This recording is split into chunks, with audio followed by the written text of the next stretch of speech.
El océano era un cristal negro, roto solo por suaves ondulaciones, y el rumor distante de los cañones navales que retumbaban desde la silueta oscura de Kolombangara. Eran las 11:45 de la noche del 17 de agosto de 1943. El aire estaba espeso de diésel, sudor y el sabor metálico de la sal. El calor de la selva caía incluso en mar abierto, y todo olía a moho y cordita. Algunas estrellas parpadeaban tras nubes errantes, pero la luna había desaparecido, tragada por el humo de los bombardeos anteriores. Las sombras eran formas, y las formas podían matar. El PT-117 cortaba la oscuridad como una aguja de madera. Sus motores, reducidos casi al susurro, tosían de vez en cuando el agua del mar salpicaba los puertos de escape deformados. La lancha, de unos 24 metros, era una reliquia obsoleta, construida en caoba, remendada con resina y apenas mantenida en pie después de 14 patrullas en 6 semanas. La mayoría de su tripulación tenía quemaduras o cicatrices de metralla. 2 eran reemplazos recientes, aún demasiado inexpertos para entender lo rápido que todo podía salir mal. Al timón estaba el teniente comandante William Buck Taylor, de 26 años, con los ojos enrojecidos por la falta de sueño y una mano envuelta en una venda empapada de aceite. Los dedos le ardían donde la llama del día anterior le había arrancado la piel. No había hablado en 10 minutos, no hacía falta. Todos a bordo sentían la tensión que vibraba a través de la cubierta, una sensación que anunciaba que esa noche sería distinta, peor o definitiva. El plan era sencillo: patrullar el estrecho de Ferguson, interrumpir cualquier convoy japonés que intentara pasar a escondidas. Los informes de inteligencia hablaban de destructores, quizá más, pero sin cobertura aérea ni submarinos. Solo 3 lanchas, la PT-117, la PT-119 y la PT-132, avanzando a ciegas por aguas enemigas. El radar estaba muerto. El último aparato se había averiado por la acumulación de sal y un cable desgastado. Navegaban con brújulas, fragmentos de estrellas y estimaciones a ojo. Cada 50 metros parecían 1 kilómetro más profundo dentro de una trampa. Desde la proa, el marinero Rodríguez susurró: «Señor, rumbo 145, estela rápida, sin luces». Taylor no respondió. Tomó los binoculares, con los cristales rayados por semanas de rocío salado, y escaneó el horizonte bajo.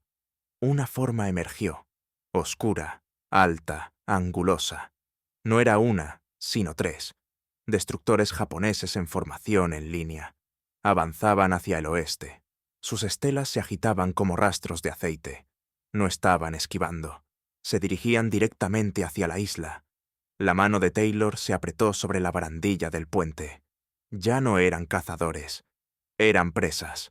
Soltó los prismáticos. «Puestos de combate, cortad el motor de estribor». Deriva silenciosa. La orden cayó como una bofetada. La tripulación se movió de inmediato, retirando equipos sueltos y cubriendo superficies reflectantes. Giraron las ametralladoras manualmente. El torpedo restante fue deslizado hasta la posición de disparo, su superficie metálica fría y húmeda por la condensación. Los destructores se acercaban, a unos 1000 metros, quizá menos. Sus cañones aún no disparaban. Los reflectores no habían barrido. Los japoneses todavía creían que aquellas aguas estaban despejadas. La silueta del PT-117, baja y angulada, se fundía con las crestas de las olas y las sombras. Si contenían la respiración, tal vez pasarían desapercibidos. Si uno solo de los hombres se asustaba, tosía o rezaba en voz alta, serían convertidos en vapor. Taylor se movió junto al soporte del torpedo. El mecanismo de cierre se había atascado el día anterior.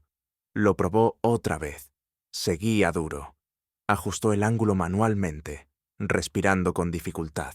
Detrás de él, el alférez Miller observaba cómo los buques japoneses entraban en rango de ataque, con los ojos desorbitados y el rostro pálido. El viento cambió. El humo de Kolombangara se extendió sobre el agua. La visibilidad cayó. Pero el ruido, el batir de los motores, la cavitación de las hélices, se hacía más fuerte. A unos 200 metros, el tercer destructor se desvió ligeramente de la formación. Su reflector titiló. Taylor no esperó. Susurró. ¡Fuego! El torpedo se lanzó con un silbido violento y desapareció bajo las olas, una flecha silenciosa que avanzaba hacia los cascos de acero y los hombres dormidos. Entonces, el mundo contuvo el aliento. La explosión no rugió, crujió. Un estallido plano que golpeó el pecho y desgarró la superficie en un destello cegador de naranja y blanco incandescente. El agua se alzó en láminas. La onda de choque azotó al PT-117 de costado, sacudiendo cada viga y enviando a la tripulación de rodillas. Nadie habló. Nadie vitoreó. Esperaron el contraataque, el peso total del poder de fuego japonés que los abriera como una caja de cerillas. Pero no llegó. A través de la niebla creciente lo vieron. Una columna de llamas se elevaba desde la sección media del destructor de cabeza. Su casco se torció, el acero cedió. Una segunda erupción destrozó la proa. El sonido que siguió fue el chirrido metálico de un barco moribundo. Motores aún rugientes, reflectores parpadeando sin control, marineros gritando en idiomas ahogados por el fuego. Viró a estribor, chocó con el segundo buque que venía justo detrás, lanzando chispas y humo al cielo mientras el acero rozaba con acero. Taylor no vaciló. «Virad a babor con fuerza, sacadnos de aquí». La lancha gimió cuando el motor volvió a escupir vida, tosiendo humo y calor. Rodríguez disparó ráfagas cortas con las ametralladoras 50 para disuadir a cualquier reflector. Miller se agazapó tras la torreta, recargando a tacto. Ya no atacaban. Huyeron. Rápido, bajo, dejando una estela negra sobre un mar que había quedado ciego. Pero el tercer destructor no ardía.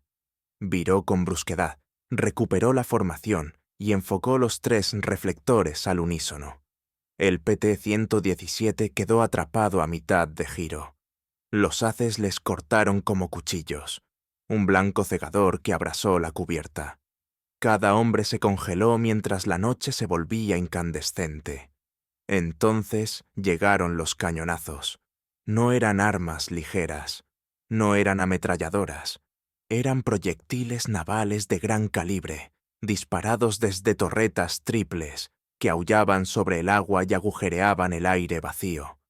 Uno cayó a estribor, a apenas 20 pies. La columna empapó al artillero. Otro estalló cerca de su estela, empapando la cubierta de máquinas con una lluvia ardiente. Fragmentos de metal cortaron el techo de la cabina. Astillas y sangre volaron sobre el puente de mando. Taylor cayó junto al timón, tirando de Miller con él. ¡Humo! ¡Ahora! El alférez Parker accionó la palanca. Una densa nube de niebla química brotó del contenedor trasero, engullendo su estela. El motor volvió a fallar. Tenían quizá 30 segundos para desaparecer. El mar se encendió tras ellos como una fragua.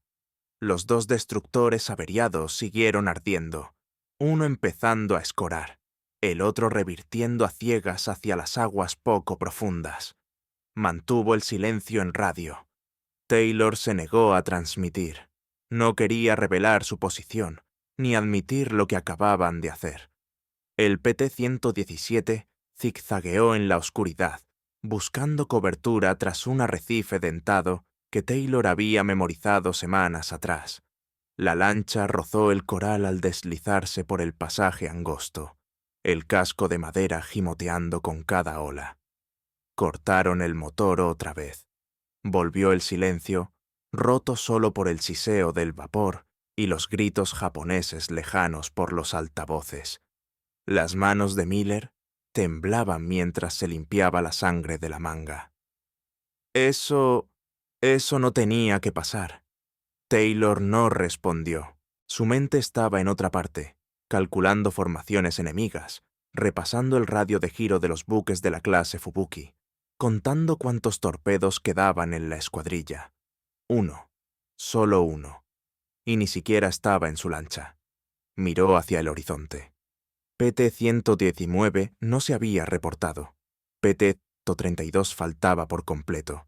En alguna parte, otros destructores japoneses podrían estar acercándose, o retrocediendo para reagruparse. En cualquier caso, el PT-117 se había revelado. Ya no eran sombras, eran un blanco. El operador de radio habló por fin. El mando no responde. ¿Interferencias? Taylor asintió. O peor, el mando no escuchaba. La tripulación se acurrucó baja, empapada en aceite, con cortes y miedo. Los barcos en llamas iluminaban el cielo tras ellos como fantasmas incendiados. Delante no había más que noche. Taylor sacó la carta de su estuche impermeable, la desplegó sobre el soporte de la ametralladora y señaló con un dedo tembloroso. «No hemos terminado». Su voz apenas se oía, pero nadie confundió su tono. Iba tras el último destructor, sin apoyo, un motor, y ni un solo torpedo a bordo. El humo de los barcos hundidos flotaba bajo sobre el agua, espeso como alquitrán en llamas. Taylor se apoyaba en la barandilla del puente, los ojos entrecerrados, memorizando el ritmo de las olas. Cada pocos segundos, un estruendo sordo llegaba desde el horizonte, mientras los destructores en llamas cedían lentamente al mar. El crujido metálico de sus cascos al colapsar se mezclaba con el zumbido agudo de los insectos que habían seguido el combate desde las islas.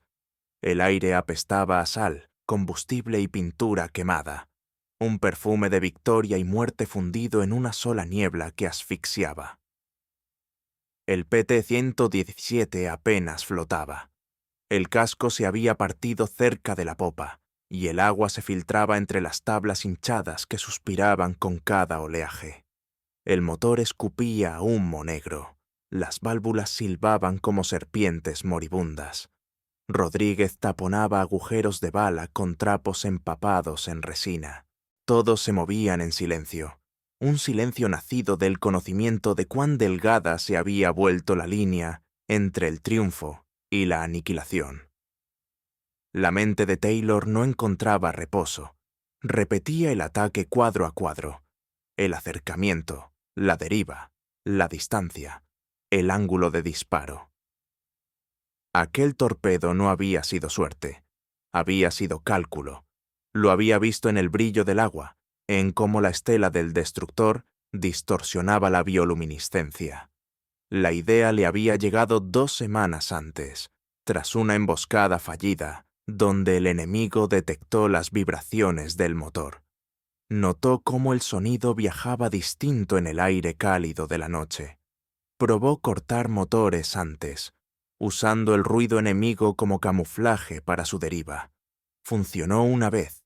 El mando lo llamó suicida. Él lo llamaba volverse invisible. El método rompía cada norma. Sin impulso del motor, la lancha quedaba indefensa. Sin retirada, sin corrección de rumbo, sin cobertura de sonidos si los descubrían. Pero con el enfoque adecuado, viento correcto, superficie tranquila, corriente estable, hacía que la lancha desapareciera. Podía deslizarse solo por inercia, tan silenciosa como un tronco a la deriva. Ahora, observando cómo los incendios distantes se desvanecían en una neblina anaranjada, Taylor supo que necesitaría repetirlo. El último destructor seguía cazando. Lo sentía, como un depredador girando fuera de vista. Reunió a la tripulación. Sus rostros eran grises de agotamiento, la piel manchada de hollín. «Nos queda un torpedo», dijo sin emoción. «El PT-119 está averiado. No esperarán otro ataque esta noche». Nadie se movió. Entonces, Rodríguez asintió, lento pero firme. Ese solo gesto bastó para arrastrarlos a todos. Recuperaron lo que pudieron, despejaron las líneas de combustible, engrasaron los raíles del torpedo con aceite raspado del fondo. La brújula estaba rota, así que Taylor ordenó navegar por las estrellas, aunque la mayoría seguía oculta tras el humo flotante. El operador de radio peló un cable de señal para usarlo como detonador improvisado. Una última posibilidad de control. Viraron de nuevo hacia el ruido, el zumbido mecánico de las turbinas de un destructor que se oía débilmente entre las olas. El PT-117 iba totalmente a oscuras, cada superficie reflectante cubierta de hollín y trapos. Incluso las placas de identificación de los hombres estaban envueltas en cinta para que no sonaran. La lancha se convirtió en una forma de oscuridad dentro de otra oscuridad, deslizándose sobre un mar iluminado solo por fuegos moribundos. Taylor bajó la velocidad hasta que las hélices giraban casi sin sonido. La lancha comenzó a derivar. Cada hombre respiraba superficialmente, temeroso de que incluso el aire pudiera traicionarlos. Las olas eran de un gris metálico, como plomo fundido. En algún punto delante, un reflector se encendió por un segundo y luego desapareció. Taylor ajustó el ángulo del torpedo a mano, el metal frío bajo sus dedos. Su palma quemada latía de dolor, pero no se detuvo. Cada instinto le gritaba que estaban demasiado cerca, y al mismo tiempo, no lo suficiente. Susurró una sola orden. «Quietos». El viento cesó por completo. El océano se congeló. Entonces, a través de la negrura, llegó el leve zumbido de hélices. Cercano, pesado, seguro. El destructor japonés regresaba, peinando la zona en busca de sobrevivientes. Sus motores retumbaban como un corazón latiendo sobre el casco de la lancha a la deriva. Taylor esperó hasta ver la leve ondulación del agua fosforescente, donde la proa cortaba el mar. Apuntó hacia el resplandor. El destructor se alzaba como una montaña de metal contra el horizonte negro. Su masa bloqueaba el tenue resplandor de los incendios lejanos, convirtiendo el mar bajo su casco en un pozo de tinta. La respiración de Taylor se hizo lenta. Cada sonido parecía amplificado. El crujido del soporte del torpedo, el golpeteo de las pequeñas olas contra el casco, el leve tintinear de una llave inglesa en el bolsillo de alguien. La tripulación se quedó congelada en una quietud antinatural. Solo el zumbido tenue de las turbinas del barco japonés llenaba la noche, pulsando a través del agua como algo vivo. El PT-117 había derivado hasta quedar a menos de 400 metros. Distancia suicida. Un solo movimiento en falso, un reflejo de luz, y serían polvo. La mano quemada de Taylor aferraba la palanca de liberación.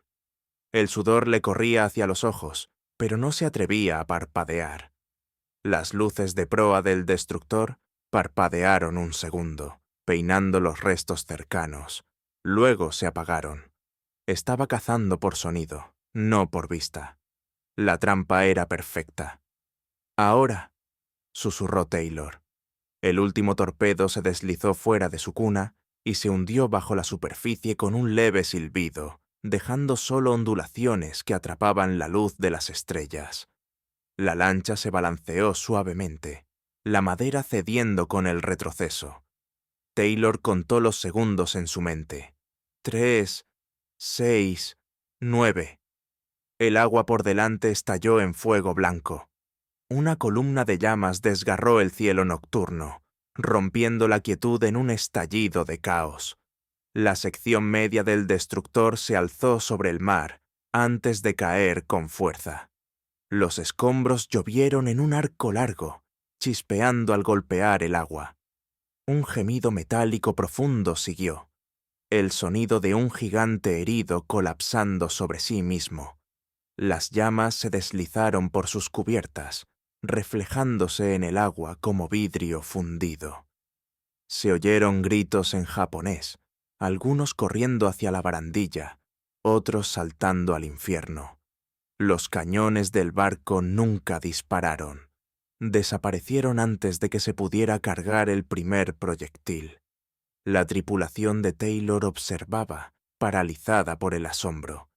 Ya habían visto barcos arder, pero nunca tan cerca, nunca tan repentinamente. Por un instante, la luz de la explosión iluminó sus rostros. Agotamiento, incredulidad, miedo. Y luego la oscuridad volvió a tragarlos. El mar se llenó de brasas flotantes y restos que se acercaban a su casco. «Motores», ordenó Taylor en voz baja. El mecánico dudó, escuchando. La presión del aire del estallido había fundido una bujía, y el escape filtraba llamas. Rodríguez vertió agua de mar sobre él, el vapor silbando entre sus botas. El olor a sal y aceite quemado impregnó la cubierta. El arranque tosió, chispeó y encendió. La lancha se sacudió hacia adelante, avanzando con dificultad entre una estela de combustible ardiendo. Tras ellos, el destructor empezó a escorar. Su proa se levantó una última vez, brillando en rojo mientras la munición explotaba bajo cubierta. Siguió una cadena de detonaciones menores, rítmicas y terribles. Luego, con un último lamento, se deslizó bajo la superficie, dejando solo una zona en ebullición de llamas y burbujas. Taylor no la vio hundirse. Sus ojos estaban fijos en la oscuridad por delante. La radio seguía muda. Ninguna otra lancha PT respondía a sus llamados. La frecuencia del PT-119 solo devolvía estática. El PT-132 nunca respondió. Rodríguez subió al puente, con el rostro pálido bajo el hollín. «Ese era el último», dijo con voz ronca. «3 destructores». Taylor asintió, pero no dijo nada. Tenía la garganta en carne viva por el humo. Miró su mano, aún temblorosa, y vio las astillas incrustadas bajo la gasa. El viento marino le rozaba el rostro, fresco pero cargado de ceniza. Estaban vivos, apenas. Los motores vibraban mientras el PT-117 viraba hacia el canal abierto, su casco lleno de cicatrices, la cubierta marcada por aceite y sangre. A lo lejos, el resplandor de los restos ardientes se fundía en una sola línea de fuego en el horizonte. Un cementerio de acero y hombres. El Pacífico había vuelto a quedarse en silencio, pero no era paz. Era ese tipo de silencio que espera justo antes de que algo nuevo comience. La luz del día rompió sobre las Islas Salomón con un resplandor extraño, desprovisto de color. El humo aún se aferraba al horizonte, flotando bajo como una cortina que ocultaba los restos del caos nocturno. El PT-117 se arrastró hasta los bajíos de una cala protegida por un arrecife, su casco crujiendo, las juntas hinchadas por el agua salada y la metralla. Las lapas raspaban la quilla. Pájaros giraban sobre ellos, con gritos agudos que desentonaban tras la tormenta de fuego. La tripulación de Taylor se movía como hombres que caminan a través de una niebla. Sin gritos, sin pánico, solo reparaciones en silencio. Las manos de Rodríguez estaban en carne viva de tanto bombear agua del fondo. Miller yacía a la sombra, una venda en el muslo, la boca tan seca que no podía hablar. El propio Taylor no había dormido en casi 30 horas. Su uniforme estaba hecho jirones, la piel pelada donde las llamas habían besado sus brazos. Miraba fijamente al otro lado del canal sin parpadear, un ojo casi cerrado por la hinchazón provocada por el humo. A las 6:15, la radio chispeó una vez. Una ráfaga de estática, luego silencio. Taylor se inclinó, ajustó el dial al tacto y captó una voz débil desde un puesto avanzado de observadores costeros. El mensaje fue entrecortado, pero inequívoco. Reconocimiento aéreo confirma 2 destructores hundidos. Tercera unidad presumiblemente perdida. Restos avistados al noreste. Ninguna nave estadounidense en la zona. Perdidis de Petit, sin confirmar. No lo creyeron. El mando naval registró el ataque como un posible impacto de submarino. Algunos hablaron de minas. Otros sugirieron torpedos lanzados desde el aire. Nadie en la retaguardia creyó que una sola lancha PT pudiera hundir no uno, sino 3 destructores japoneses tripulados en una sola noche. Los números no cuadraban. Las probabilidades resultaban ofensivas para la lógica. Taylor no discutió. Simplemente informó sus coordenadas y solicitó piezas de motor, evacuación médica y reabastecimiento de torpedos. Cuando le pidieron detalles, no dio ninguno. El silencio era su prueba. A las 9 de la mañana, 2 marines llegaron en un bote. Sus voces eran planas, los uniformes tiesos por la sangre seca. Habían estado atrapados tierra adentro durante 5 días y vieron las explosiones desde la cima. Uno señaló hacia el mar abierto y dijo: «Pensamos que ustedes estaban muertos, o eran fantasmas». Taylor alzó la vista y respondió: «Ambos». Esa tarde, un hidroavión de reconocimiento PII sobrevoló la zona, dando 2 vueltas antes de virar hacia el norte. Su tripulación fotografió las manchas de aceite, los cascos retorcidos y los cuerpos a la deriva, con una eficiencia silenciosa que hacía que el naufragio pareciera una exposición de museo, no las secuelas de la osadía de una lancha de madera. Cuando las copias llegaron a la base más cercana, los oficiales de inteligencia se quedaron sin palabras. Las secciones de los cascos coincidían con clases de destructores de la Marina Imperial japonesa. Ya no quedaban dudas. Alguien había logrado lo imposible. La Marina respondió con lo habitual. Se clasificaron los informes. Se reescribieron los comunicados. Taylor fue convocado, pero no condecorado. En su lugar, fue transferido, reasignado al mando de una escuadra con autonomía operativa y sin supervisión formal. La redacción era precisa. Operaría de forma independiente. Sin apoyo, sin prensa. Solo misiones. A puertas cerradas, los oficiales discutieron cómo replicar lo que él había hecho. Los ingenieros pidieron acceso a su lancha. Se negó el transporte del casco. Demasiado dañado, demasiado frágil. Taylor no permitió que nadie la tocara. «Se ganó su descanso», dijo. En su lugar, entregó una lista de modificaciones escrita a lápiz graso sobre un pedazo de carta náutica. En la parte superior, con letras manchadas, había 2 palabras: Ghost Glide. En menos de 2 semanas, otras 6 tripulaciones se entrenaban para deslizarse en silencio. Los ingenieros desmontaron válvulas de escape. Los pintores camuflaron los cascos con tintes gris océano. Los torpederos practicaban cargas a ciegas bajo condiciones de apagón. La doctrina no cambió, pero algo se había movido. Las viejas reglas se doblaron, levemente, lo suficiente para que algo nuevo se colara por la grieta. La lancha de Taylor, aunque maltrecha, seguía a flote. Con reparaciones improvisadas y 2 tripulantes de reemplazo, el PT-117 fue rearmado con 3 torpedos, bidones de combustible atados con alambre y una pistola de bengalas recargada con suministros robados. Para la próxima luna llena, estaban de nuevo en el agua. Misma tripulación, mismo casco, distinta misión. Esta vez, no estaban solos. El cielo se volvió color acero cuando el anochecer cayó sobre el Golfo de Bella. Las nubes colgaban bajas y pesadas, manchadas de una luz anaranjada como sangre que apenas alcanzaba a tocar el agua. La lluvia amenazaba, pero nunca llegó. Bajo aquel horizonte espeso, 4 lanchas PT avanzaban en formación, silenciosas, sin luces, casi invisibles. Taylor las comandaba todas. Cada lancha llevaba 3 torpedos, sin radar, y un recuerdo compartido. lo que había ocurrido en el paso de Ferguson.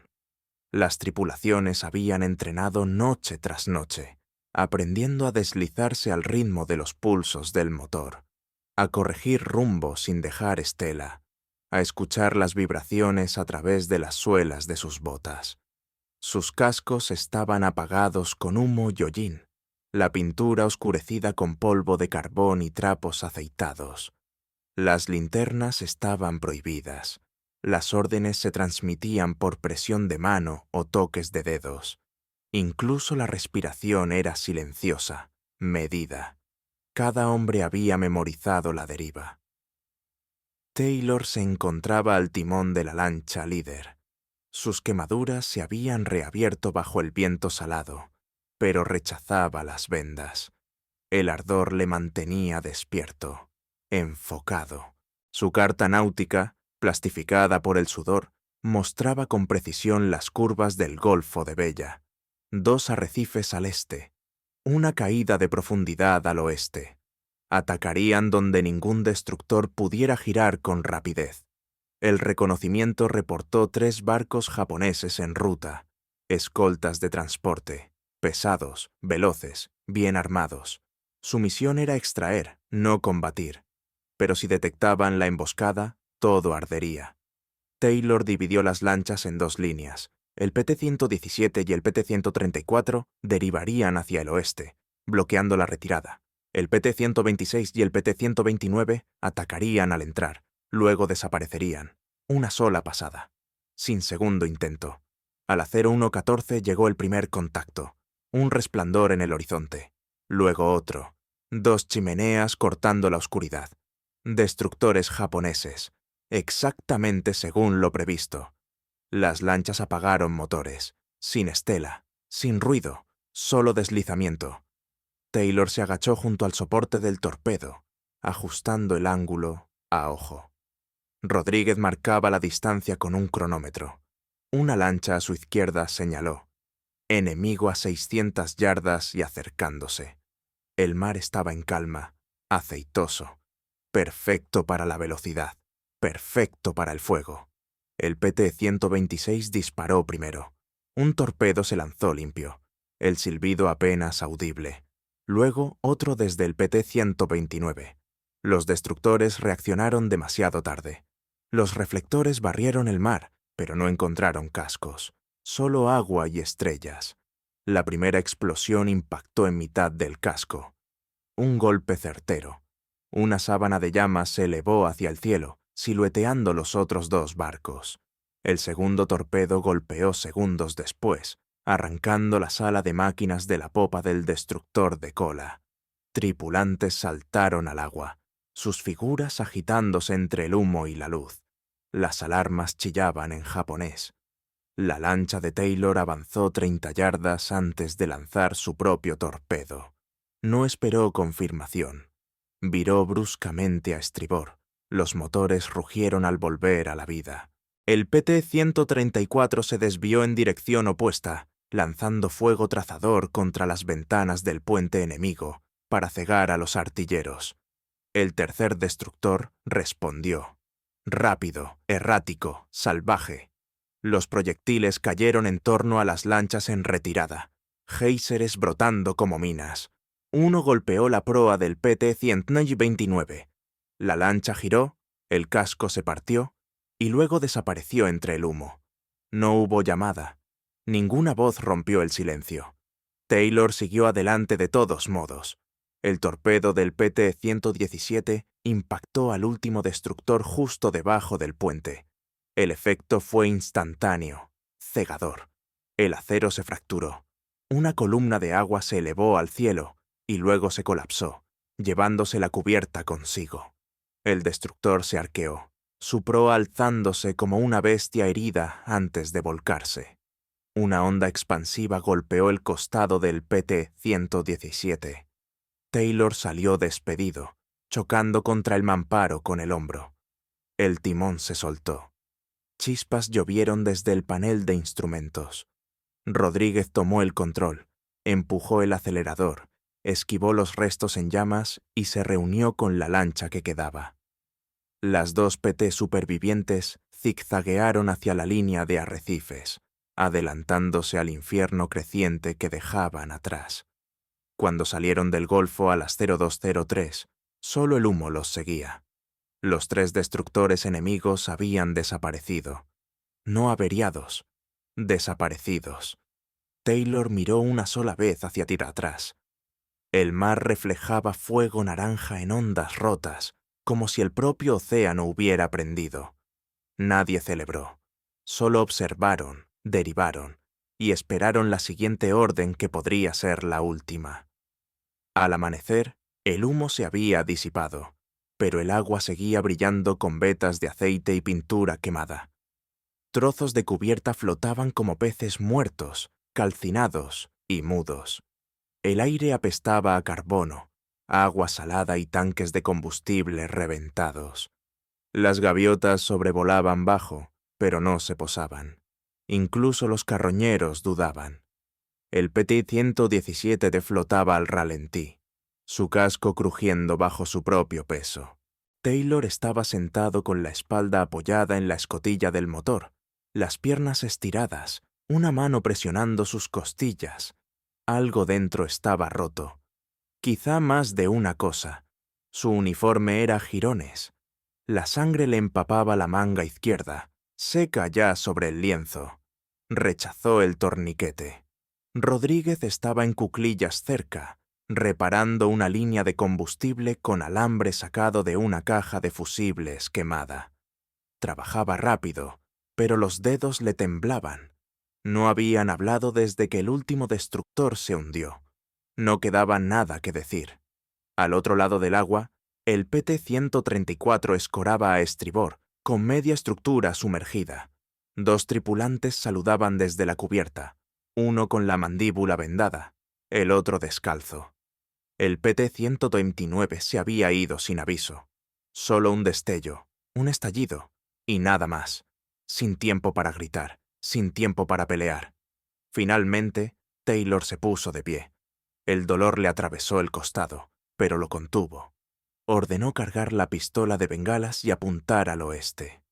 Una única estrella roja se alzó en el cielo matinal. La respuesta llegó 20 minutos después. 2 puntos en el horizonte, luego 4. Lanchas patrulleras del puesto avanzado más cercano. No eran naves de rescate, solo de recuperación. Durante la extracción, las tripulaciones no hablaron mucho.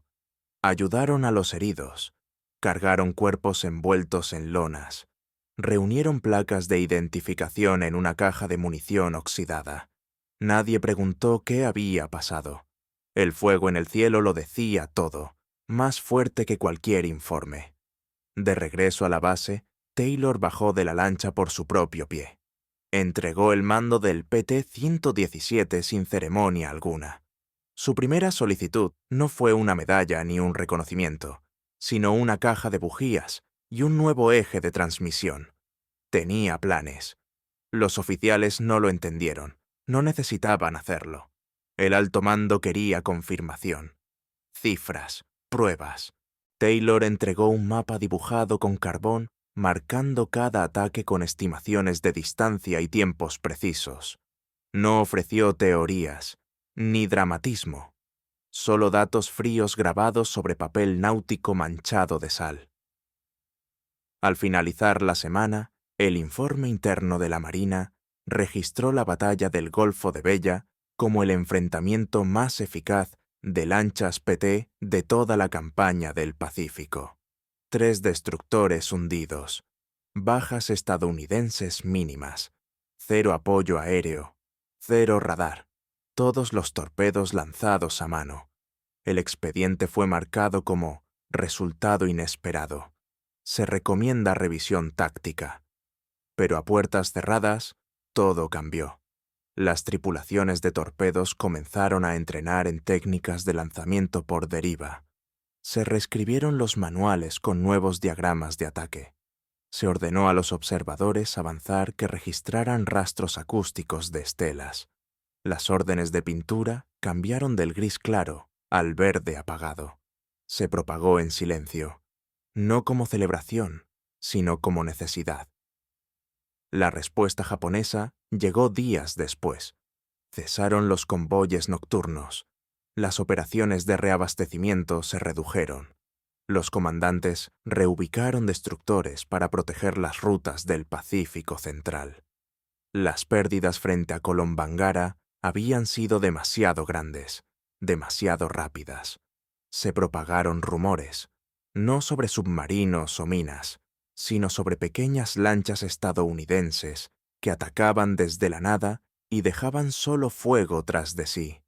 En Tokio, durante un interrogatorio, un oficial capturado susurró algo que desconcertó incluso a los traductores.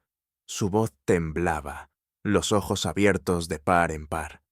Los fantasmas en llamas sobre el agua negra. Taylor nunca lo oyó. Ya se había ido. La última vez que alguien lo vio con el uniforme puesto, estaba inclinado sobre un tubo lanzatorpedos, con las mangas arremangadas, dibujando nuevos ángulos con tiza. Detrás de él, el PT-117 esperaba en dique seco, su casco cubierto por lona, su nombre medio quemado en el costado. Ella no volvería a la batalla, pero su leyenda ya lo había hecho. Para septiembre, los informes habían sido reemplazados por susurros. A lo largo de toda la cadena de las Islas Salomón, patrullas de infantería y operadores de señales hablaban de lanchas fantasma, silenciosas, envueltas en fuego, espectros que surgían de la nada y dejaban solo ruina tras de sí. Nada oficial, nada por escrito. Pero el tono había cambiado. Las tripulaciones de PT, que antes recibían burlas por parte de oficiales de flota, comenzaron a ser convocadas a sesiones tácticas.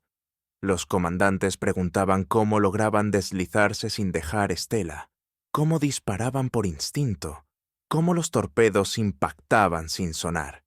Las notas de Taylor se copiaban a mano, nunca se publicaban. La mayoría de quienes las recibían jamás lo conocieron. Su nombre no figuraba en los comunicados. Sus operaciones no se mencionaban en las ruedas de prensa. Pero algo cambió en las altas esferas. En menos de 2 meses, apareció una nueva doctrina en el Manual de Acción Nocturna de la Flota del Pacífico. Un único párrafo, enterrado en una nota al pie, describía el deslizamiento pasivo de bajo ruido para emboscadas con torpedos. No nombraba a Taylor ni al PT-117. Simplemente reconocía que, bajo ciertas condiciones, la deriva sin motor podía resultar efectiva. De manera no oficial, el método se propagó más rápido que las órdenes. Los mecánicos modificaban sus propias válvulas. Los intendentes distribuían lonas negras mate. Los artilleros practicaban cargas en silencio entre salidas. Ninguna ceremonia marcó el cambio. Se extendió por la marina como el humo. Silencioso, imposible de contener. Taylor dejó la base en octubre, sin órdenes, sin destino. Abordó un carguero de suministros con solo un macuto, una carta náutica doblada y una brújula rota atada al cinturón con un cable de señales. Su tripulación se dispersó. Algunos fueron reasignados, otros dados de baja, otros simplemente desaparecieron. El PT-117 quedó en dique seco, su casco nunca reparado del todo. Nadie se atrevió a desguazarla. Ingenieros la inspeccionaban cada semana, midiendo los daños, dibujando patrones de quemaduras, catalogando la profunda hendidura que dejó el impacto de la tercera explosión, cuando una plancha de acero atravesó la cubierta. Nunca volvió a navegar, pero en el puesto de mando avanzado de Nimitz llegó un paquete sellado en lona, un rollo con diagramas clasificados posteriores a la acción. Los bocetos mostraban posiciones de barcos en el Golfo de Bella, trayectorias estimadas de deriva y arcos a mano para zonas de impacto de torpedos. La letra era de Taylor, sin remitente, sin firma. El almirante no comentó nada, pero 3 días después se emitieron órdenes para reasignar 5 escuadrones PT a interdicción nocturna en todo el archipiélago Bismarck. A cada unidad se le suministraron torpedos adicionales y silenciadores modificados, sin radar, sin bengalas, solo pintura oscura, cascos remendados y silencio. En Japón, los analistas seguían desconcertados. La inteligencia naval había previsto manadas de submarinos, no lanchas de contrachapado que desaparecían bajo la luna. Los informes de soldados capturados repetían frases extrañas: viento en llamas, fantasmas flotantes, cañones invisibles. Un oficial juró haber visto una sola lancha, sin bandera, lanzar 3 torpedos a la vez. Recordaba un destello de dientes desde una figura en sombras antes de que su destructor se partiera en 2.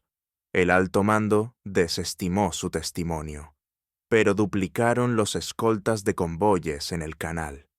En Filipinas, a un joven oficial recién asignado a una flotilla PT le entregaron un manual de campaña maltrecho con una página doblada en la esquina.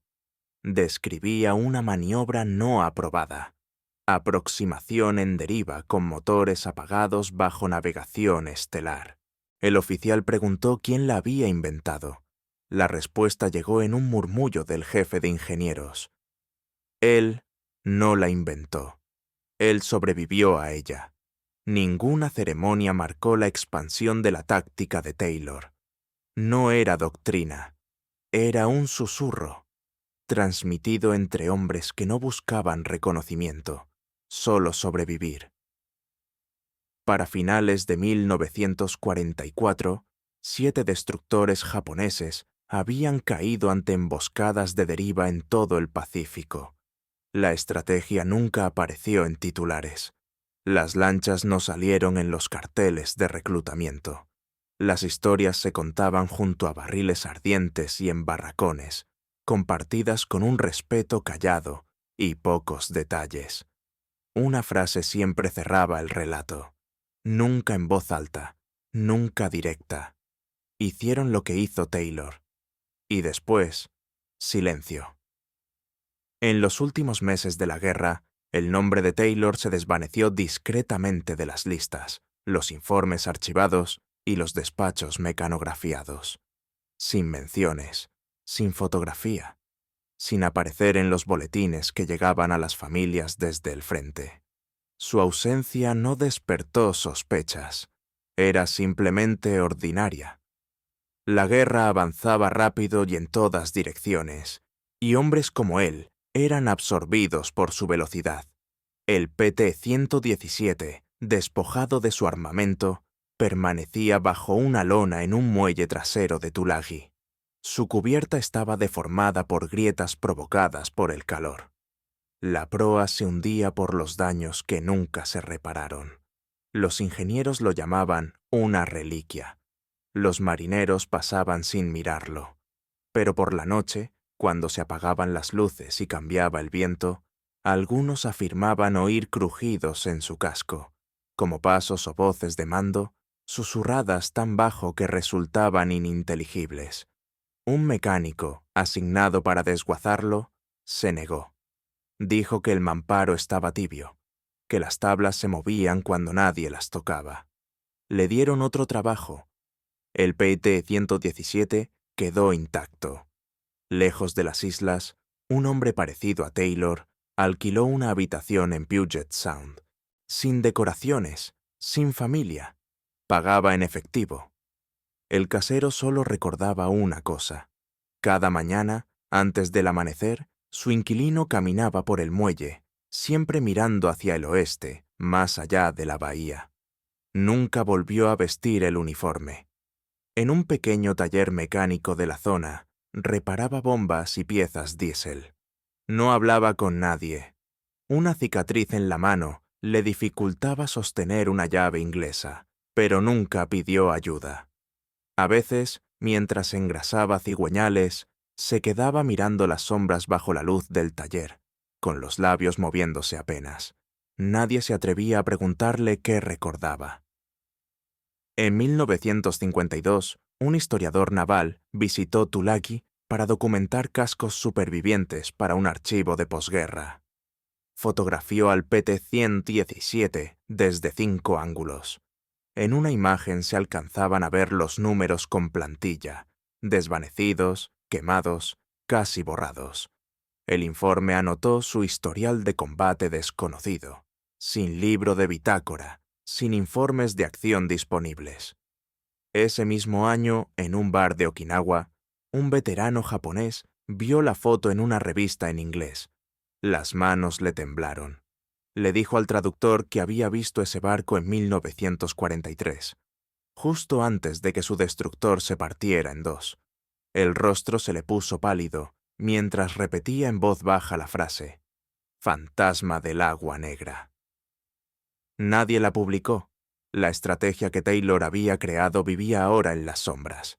Ya no se llamaba deslizamiento fantasma.